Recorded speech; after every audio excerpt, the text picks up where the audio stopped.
When my son-in-law looked me in the eye and said, "This is not your house, old man. You have no say here," I did not cry. I did not raise my voice. I just smiled. A small, quiet smile.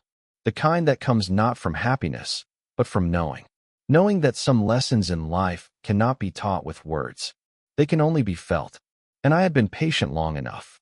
What happened next, I never planned it. But looking back, I think life planned it for me.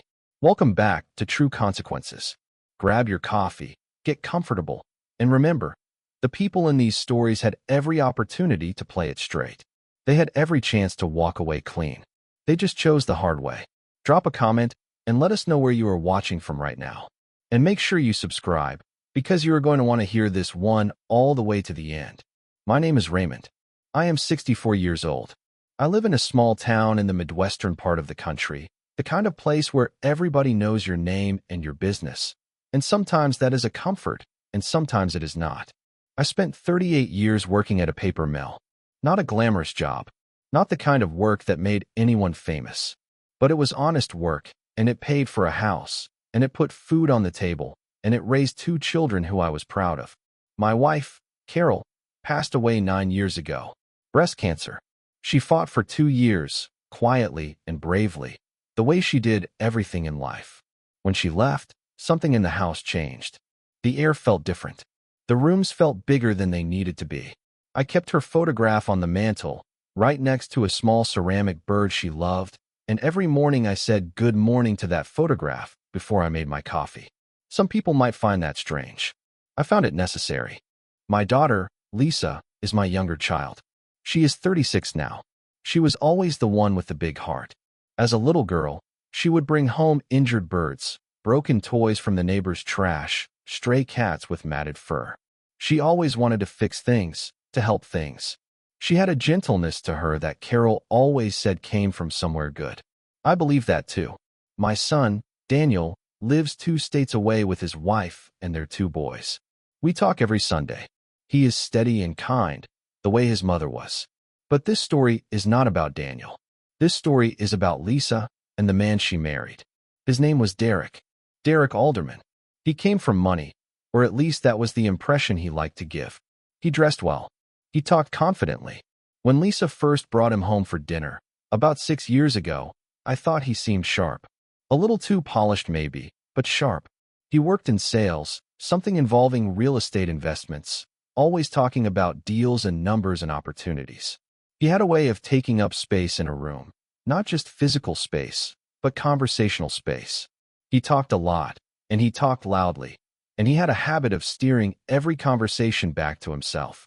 But Lisa loved him. She looked at him the way young people look at someone when they are still learning who that person really is. And I was her father, not her judge. So I welcomed him. They married 4 years ago. It was a small ceremony, outdoor, the way Lisa always wanted. She wore her mother's earrings. I cried more than I planned to. It was a good day.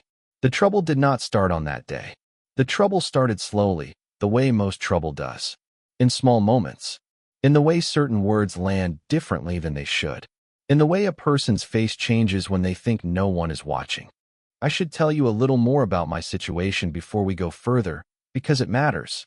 When Carol died, she left behind a savings account and a small piece of land just outside of town, about 12 acres that had been in her family for generations. Her parents had owned it, and their parents before them. It was not farmland anymore, but it was green and quiet, and it had a little pond on one side. Carol had always said she wanted to be buried near that pond someday. We buried her there, under a willow tree, just like she asked. That land passed to me when Carol passed. And Lisa always knew that one day, when I was gone, it would go to her and Daniel equally. That was the plan. That had always been the plan. I had it written in my will. I had spoken about it openly. There were no secrets. But Derek knew about that land. And Derek, it turns out, had plans of his own. It started about a year and a half after the wedding. Little things at first. The kind of things you notice, but tell yourself you are probably imagining. Derek began joining Lisa for her Sunday calls with me. That in itself was fine. What bothered me was the way the conversation would shift. He would ask about the land, casually, the way someone asks about the weather. "So Raymond, Have you ever thought about selling that piece? Land values are going up out there. I would answer politely. I would say no, that land meant something to me, to our family. He would nod and say, of course, and then change the subject. But then he would ask again, a few weeks later, in a slightly different way. Dad? He started calling me Dad around this time, which I noticed. Have you ever talked to a developer? Because I have connections, and that property could be worth a lot. I would say the same thing I always said. No, it is not for sale. And he would smile and nod and let it go, until the next time. Lisa told me once, gently, almost apologetically, that Derek was going through some financial stress at work. A deal had fallen through.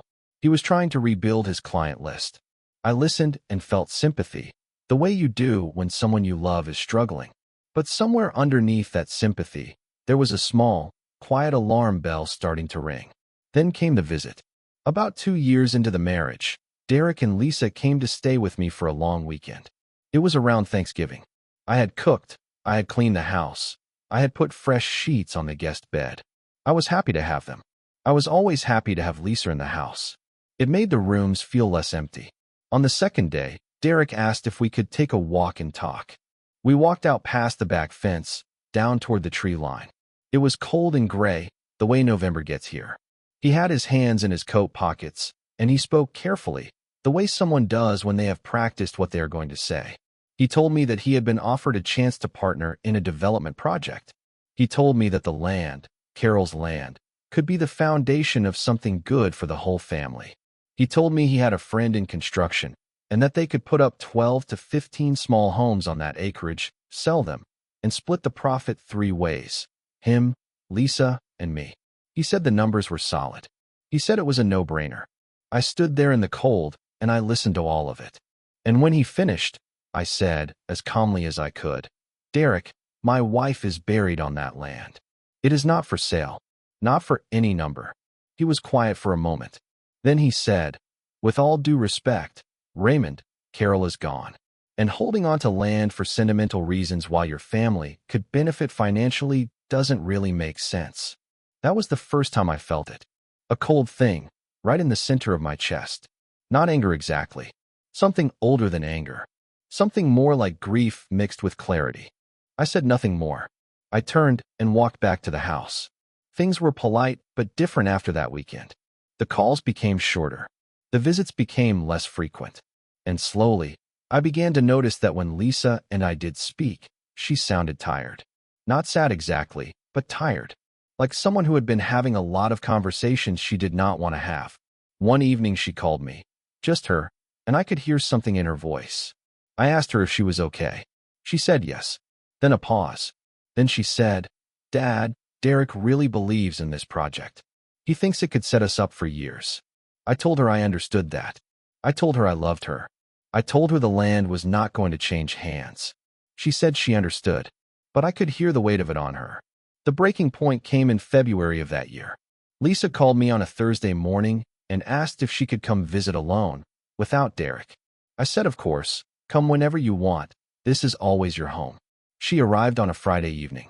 She looked thinner than the last time I had seen her. She had shadows under her eyes. We sat at the kitchen table, and I made her the same chamomile tea her mother used to make her when she was small. She wrapped both hands around the mug and stared into it for a long time before she spoke. She told me things were hard. She told me Derek had made some risky investments and that things had not gone the way he planned.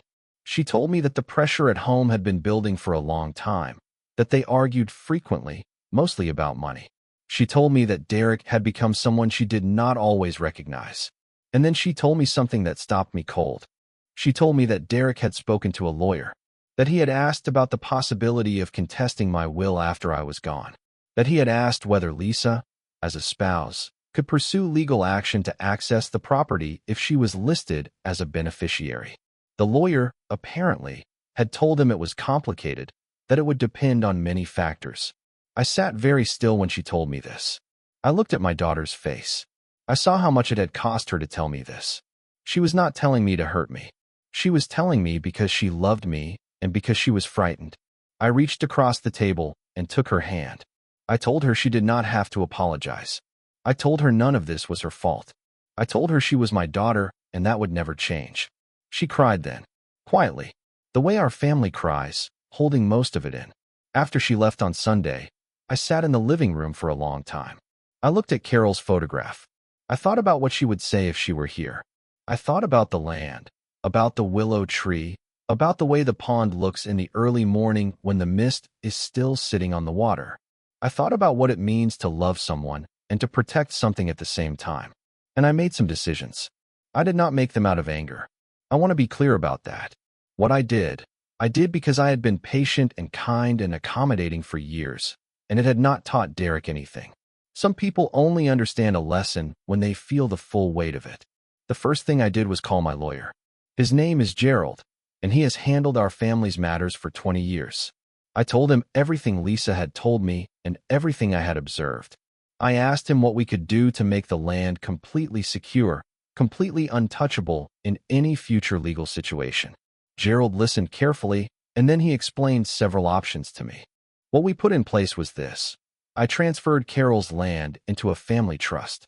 The trust was structured so that the land could only be used for family residential purposes or kept as natural land. It could not be developed commercially. It could not be sold to outside parties without unanimous agreement from both Daniel and Lisa. And any spouse of either child was specifically excluded from having legal standing to contest or access the trust independently. Gerald walked me through every detail. I signed every document. And then I did something else. I updated my will to reflect the trust, and I added a clause that if anyone attempted to legally challenge the trust structure, their portion would instead be redirected to a conservation foundation that would maintain the land permanently as green space. In other words, if Derek tried to fight it, he would get nothing, and neither would anyone helping him. Gerald smiled when we finished. He said, "Raymond, this is tight as a drum." I said, "Good," but I was not done. Before I continue, I want to ask, where are you watching this from right now? Drop it in the comments. And what time is it there? I always love knowing that people all over the world are listening to these stories at the strangest hours. It means something to me. Now let us keep going. About 3 weeks after I signed those documents, Derek came to visit. Alone this time. Lisa did not know he was coming. He called me the night before and asked if he could stop by, man to man, to clear the air. I said fine. Come by at noon. I will have coffee ready. He arrived exactly on time, which told me he was nervous.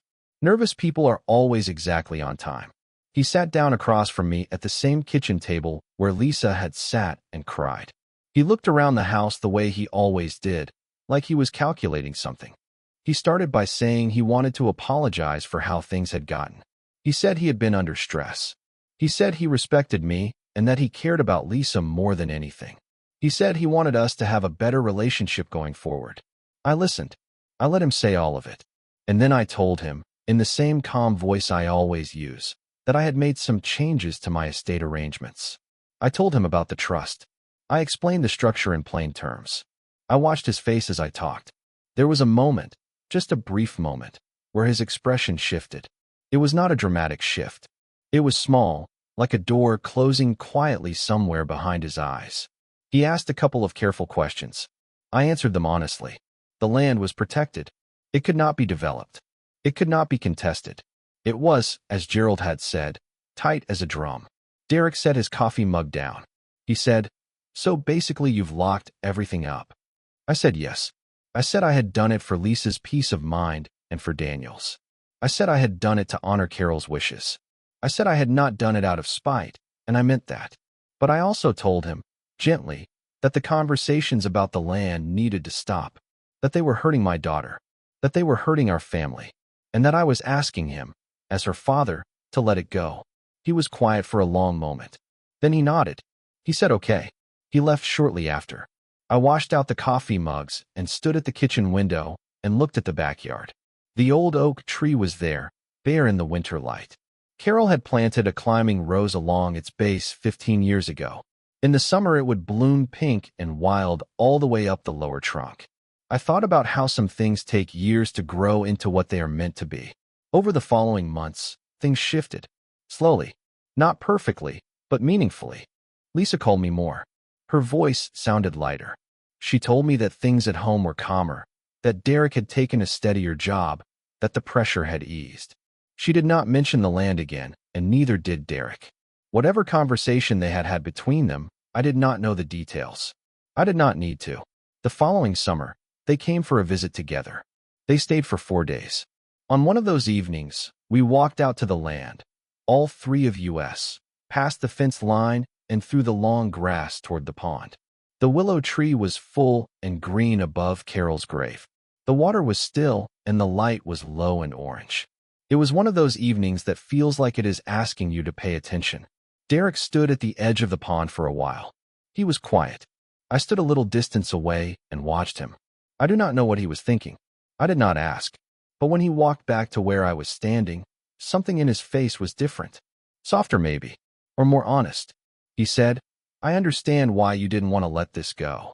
That was all he said. I nodded, and that was enough. If you are still with me right now, I want you to drop a comment and tell me what time it is where you are. Seriously, it does not matter if it is 2 in the afternoon or 2 in the morning. I want to know. These stories travel far, and I am grateful for every person listening. And if you have not subscribed yet, please do. There is so much more where this came from. I want to tell you something that I have thought about many times since all of this happened. I think about what would have happened if I had responded differently. If I had argued, if I had threatened, if I had cut Derek out of our lives with sharp words and ultimatums. I believe it would have destroyed Lisa. She loved him, and she loved me, and being caught in the middle of a war between the two of us would have broken something in her that might not have healed. But because I stayed calm, because I protected what needed to be protected without turning it into a battle, there was room for something to change. Not everything changed. Derek did not become a different person overnight. People rarely do. But he became a more careful person, a more aware person, and I think, in his own way, a slightly humbler one. Lisa told me once, about a year after all of this, that Derek had said to her that he had not realized how much that land meant to me until he stood at the pond that evening. She said he had told her that he was ashamed of some of the things he had done. She said it quietly, almost carefully, like she was not sure how I would receive it. I told her I was glad to hear it. I told her I held no bitterness toward him. And I meant it. That is something I want to be clear about. I did not do what I did to punish Derek. I did not set up that trust to hurt him or humiliate him. I did it because a boundary needed to exist, and until it was clearly and legally established, it would never truly be respected. Some people need to see the wall before they stop walking toward it. I built the wall, and once it was there, everyone could breathe. Daniel came to visit that fall. He had heard some of what had happened, the outline of it at least. We sat on the back porch one evening, and I told him the whole story. He listened without interrupting, the way he always does. When I finished, he was quiet for a moment, and then he said, "Mom would have handled it the same way." And I think he was right. Carol always believed that you could hold your ground without losing your grace. That was how she lived. That was how she left. I visit the land once a week, usually on a Tuesday morning when the world is still quiet. I park at the edge of the gravel road, and I walk through the grass to the willow tree. I sit for a little while. I do not say much. I do not need to.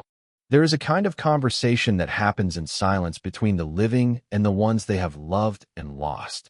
I have come to value that conversation more than most. The land is still there. The pond is still there. The willow tree is still there. And Carol is still there, in all the ways that matter. Before we reach the end of this story, I want to ask you one more time.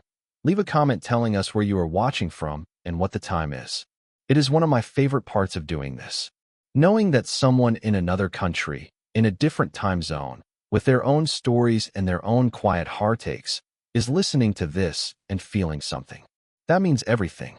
A few months ago, Lisa called me on a Sunday morning. She sounded happy, genuinely happy, in the deep and easy way that is different from just having a good day. She told me that she and Derek were expecting their first child, a little girl. They had just found out. I sat down at the kitchen table when she told me. I did not trust my legs to hold me right then. I told her I was so happy I did not have the right words for it. She laughed. She said she knew. She said she wanted to name the baby Carol. I did not say anything for a moment. I looked at the photograph on the mantel, the little ceramic bird beside it, the morning light coming through the kitchen window. I said, "Your mother would have loved that." And that was that. Life has a way of finding its way forward, even through the hard and tangled parts. Even through the moments when someone sits across from you and says something that cuts deep. Even through the years of quiet tension and unspoken disappointment.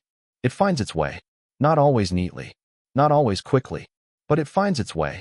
Derek is not a perfect man. I am not a perfect man either. Nobody in this story was. But perfection was never the point. The point was the family. The point was Lisa. The point was the little girl who will grow up one day and maybe sit beside a pond under a willow tree and feel something she cannot quite name, but knows is love. I think about what I would say to Derek if I could sit down with him now and speak completely openly, the way only age allows you to. I think I would say this. The people who love us most are not the ones who give us everything we want. They are the ones who hold the line for what is right, even when it is uncomfortable, even when it costs something. Real respect is not given because someone is afraid of you. Real respect grows slowly, out of consistency and truth. And if you have to take something from someone to feel powerful, then the power was never real to begin with. I learned that lesson early in life. I hope Derek is learning it now, even if the learning took a longer road than it needed to. To anyone watching this who is in a similar situation, maybe you have someone in your family who is pushing too hard, taking too much, disrespecting something that deserves to be protected. I want you to hear this. You do not have to fight loudly to win quietly.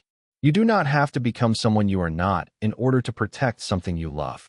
Stay calm. Stay clear. Do what needs to be done with steadiness and dignity. And then let time do the rest. The loudest person in the room is not always the strongest. Sometimes the strongest person is the one who has said everything that needs to be said, done everything that needs to be done, and then simply sat down quietly and made a cup of tea. That is the lesson, and I hope it reaches whoever needs it today. Thank you for spending this time with True Consequences. If this story moved you, if it reminded you of something in your own life, please leave a comment below. We read every single one. Hit the like button if you believe in quiet strength and real consequences. Subscribe so you never miss a story. And wherever you are in the world right now, whatever time it is on your side of the sky, I hope you feel a little less alone tonight. Take care of yourselves. We will be back soon. And that is where Raymond's story ends. Not with anger, not with regret, but with a baby girl named Carol sleeping peacefully in her mother's arms. If this story moved you in any way, please hit the like button. It helps more people find these stories who might need them. Subscribe to True Consequences so you never miss one. And wherever you are in the world right now, take care of yourself tonight. We will see you in the next one.